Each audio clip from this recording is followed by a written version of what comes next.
ज्या प्रकारे मतमोजणी उद्या होणार होती ती आता नागपूर खंडपीठाने असा निर्णय दिलाय की एकत्रितरित्या 21 तारखेला म्हणजे ज्या उर्वरित ज्या नगरपालिका होत्या त्यांची निवडणूक 20 तारखेला होणार होती, तर आता 21 तारखेला एकत्रित निकाल द्या, मतमोजणी 21 तारखेला होईल. अजून मी काही निकाल वाचलेला नाही, पण तो जर खंडपीठाने दिलेला निकाल असेल तर तो सर्वांना मान्यच करावा लागेल. पण आता जवळपास गेले 25-30 वर्ष किंवा त्याहीपेक्षा जास्त मी स्थानिक स्वराज्य संस्थांच्या निवडणुका पाहतोय. पण असं पहिल्यांदा घडतंय की घोषित केलेल्या निवडणुका पुढे चाललेल्या आहेत, त्याचे निकाल पुढे चाललेले आहेत. मला असं वाटतं की एकूणच ही जी काही सगळी पद्धती आहे ही पद्धती काही फार योग्य वाटत नाही. अर्थात खंडपीठ स्वायत्त आहे, त्यांनी निकाल दिला तर तो सगळ्यांना मान्य करावा लागेल. इलेक्शन कमिशनही स्वायत्त आहे. पण यातनं जे उमेदवार आहेत, जे मेहनत करतात, इतके दिवस प्रचार करतात, त्या सगळ्यांना एक प्रकारे त्याचा भ्रमनिरास होतो. आणि सिस्टीमच्या फेलियरमुळे त्यांची काही चूक नसताना त्या ठिकाणी अशा पद्धतीनं या सगळ्या गोष्टी होणं काही योग्य नाही आहे. मला असं वाटतं अजून खूप निवडणुका इलेक्शन कमिशनला घ्यायच्या आहेत. या सगळ्या प्रक्रियेमध्ये निवडणूक आयोगाने सुधार आणला पाहिजे आणि किमान पुढच्या निवडणुकांमध्ये तरी असं होणार नाही हे निवडणूक आयोगाने बघितलं पाहिजे असं माझं मत. राज्य निवडणूक आयोगाची चूक वाटते, कारण ज्या प्रकारे दिवस दिले नाही, अपील केल्यानंतर 3 दिवस द्यायचे होते, त्यानंतर काही निवडणुका पुढे ढकलल्या आणि आता हा निर्णय येतो कोर्टाचा. 24 आता माझं तरी मत असं आहे की मी चूक म्हणणार नाही. माझं मत असं आहे की जो काही कायदा आहे त्याचं चुकीचं इंटरप्रिटेशन हे करण्यात आलेलं आहे.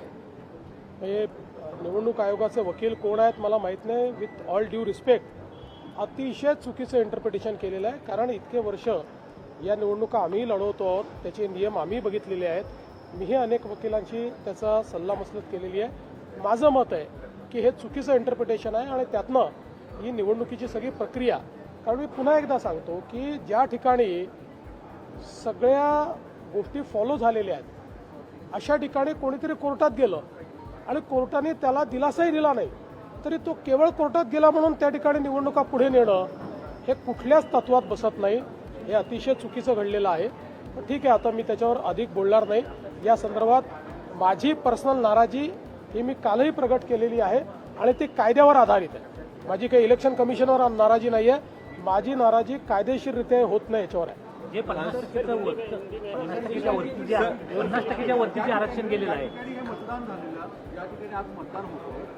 आता 20 तारखेपर्यंत सरसकट सगळीकडे आचारसंहिता मुद्दा आता परत एकदा उपस्थित आहे, कारण की निकाल 21 तारखेला येणार आहे. आता ते परत इलेक्शन कमिशनने ठरवायचं आहे. पण केवळ 24 ठिकाणी निवडणुका व्हायच्या आहेत म्हणून 284 पैकी सगळी मतमोजणी पुढे करणं हे मला तरी योग्य वाटत नाही. पण ठीक आहे, मी त्याच्यावर यापेक्षा अधिक बोलणार नाही. सर, दुसरीकडे एकीकडे मतदान सगळीकडे सुरू आहे, मात्र दुसरीकडे गोपनीयतेचा प्रश्न देखील उपस्थित झालेला आहे. संतोष बांगर स्वतः जाऊन अशा पद्धतीच्या तिथे मतदान करा अशा पद्धतीच्या सूचना देत आहेत वगैरे. मला असं वाटतं की किमान लोकप्रतिनिधींनी लोकशाहीची चाड ठेवली पाहिजे आणि लोकप्रतिनिधींनी निवडणुकांमध्ये आपण कसं वागतो आहोत, आपण काय संकेत देतो आहोत, काय संदेश देतो आहोत याचा विचार केला पाहिजे असं माझं मत आहे. कोकणामध्ये विशेष करून पैशांचे आरोप मोठ्या प्रमाणात आले. कोकणात काल सुद्धा पैशांचे आरोप आहेत ते मोठ्या प्रमाणात झालेले पाहायला मिळतात. पैसे वाटप करताना एकीकडे काही सगळेच एकमेकावर आरोप करतात. या संदर्भात निवडणूक आयोग आणि पोलीस हे दोघेही सतर्क आहेत. कुठे गडबड झाली तर त्या ठिकाणी जी काही कायदेशीर कारवाई ती कारवाई देखील चाललेली आहे.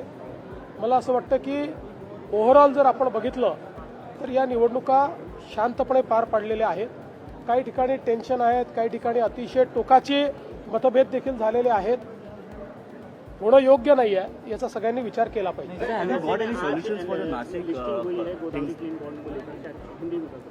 मुझे बहुत खुशी है कि हमारे प्रधानमंत्री मोदी जी हमेशा ये कहते हैं कि हमारे म्यूनिसिपल कॉरपोरेशंस ने बॉन्ड मार्केट एक्सेस करना चाहिए और आज नासिक म्यूनिसिपल कॉरपोरेशन ने जो नासिक और त्र्यंबकेश्वर में कुंभ मेला होने वाला है उसके चलते क्लीन गोदावरी बॉन्ड्स आज इशू किए हैं और मुझे इस बात की भी खुशी है कि ये जो बॉन्ड्स है ये 4 टाइम्स सब्सक्राइब हुए, 4 गुना ज़्यादा सब्सक्राइब किए गए हैं.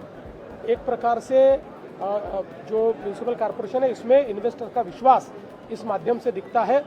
और इन बॉन्ड्स को इशू करने के लिए केंद्र सरकार ने भी बड़ा इंसेंटिव दिया है। 26 करोड़ रुपए इंसेंटिव के रूप में अब म्यूनिसिपल कॉर्पोरेशन को मिलेंगे और साथ साथ अर्बन चैलेंज फंड को भी एक्सेस म्यूनिसिपल कॉर्पोरेशन कर पाएगी। तो कुंभ मेला तक बहुत महत्वपूर्ण कार्य इस माध्यम से म्यूनिसिपल कॉर्पोरेशन करेगी। क्या और